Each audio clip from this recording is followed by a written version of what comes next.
transferring your positions, right?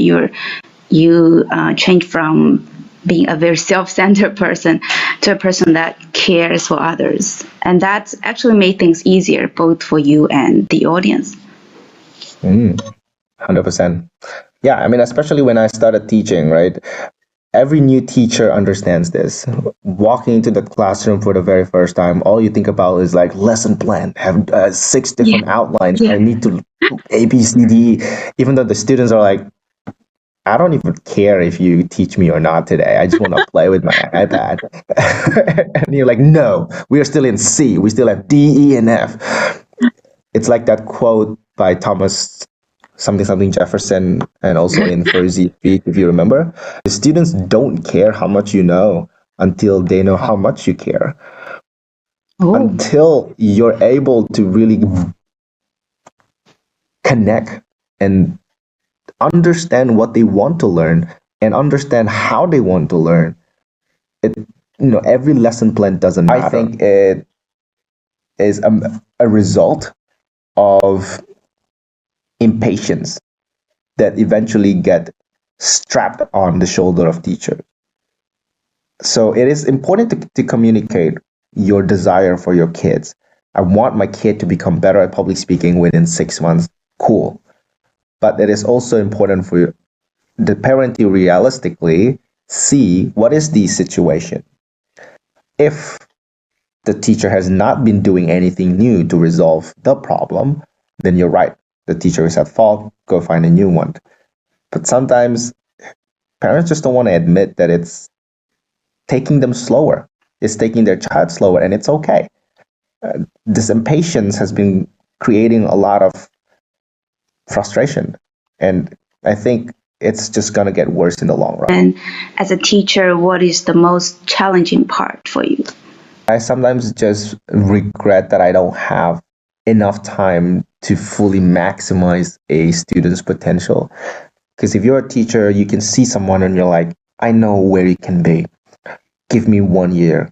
And then the student's like, nope, I'm going to have to go to the US next year. And like, no. So I regret not being able to dig out more than I could have. But the display of your change is the currency to my reward. The fulfillment is real. What is your proudest moment as a coach? It was literally that competition where that girl, after 2 years, suddenly won first place. And just the words that she spoke, the elegance that she displayed gave me such huge goosebumps.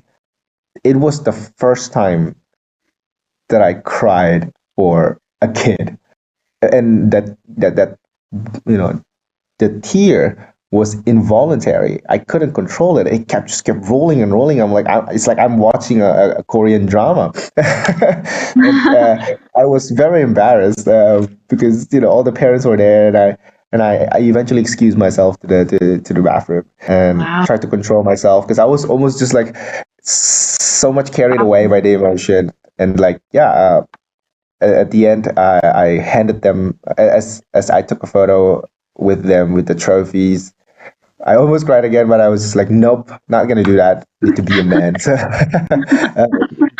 So that's the proudest moment. I remember recalling that, and that kind of like sedimented. Sedimented means kind of like made me certain that I want to do this because it happened quite early in my teaching career, and I'm like, I want to get more of this. But still, you are a foreigner in China, so what's your experience like in another country? You've been in China for like 7 or 8 years. How many years have you been in China? This is my 11th year, so I have 11th year. Decade. Wow, that's why. Yeah. So how have you changed? In this Chinese environment, and what have you learned in this culture? I think at the end of the day, it's cliche, but you get to choose how you want to feel about the world, because the world can be unfair, but the world can be super fair. I can claim that this is a land that does not appreciate me as, a foreigner, or I can say that this is the land that welcomes me and sees me as one of their own. Every side of that story carries its own prejudice and carries its own unfairness, but every side of that story also carries its own opportunity. So right now, I really like that because I am able to turn, especially ever since I came across comedy like 2 or 3 years ago, and these differences eventually became my weapon. I turned them into jokes. People love it so much. I was able to travel. I think all of those attributed back to the amount of pain that I had to kind of like endure. So there's always like a rainbow after the rain. What that means is no matter whatever you're going through, the amount of difficulty that you have to go through, these are all eventually your assets. So when you say like, how am I viewing my life here in China? I think I would never have become the person I am today had I not come to China. This magic power to unite people together and to make you grow. Totally agree. Yeah, the diversity of a community determines the diversity of your thinking and the singularity of your belief. Singularity here means how does differences around you help modify that one belief you have about life. And it is crucial because if your belief has never been challenged or spotted as different, then your belief is immature. But now that you have seen more of the world, your belief grows along with you.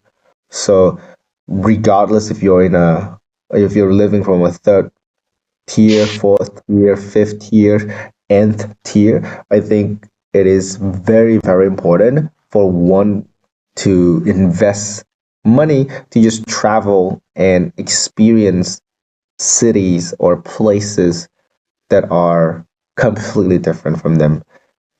Like even that's the reason why I really want to travel to the West. I really want to travel to Europe. Very expensive, but I know I have to make that.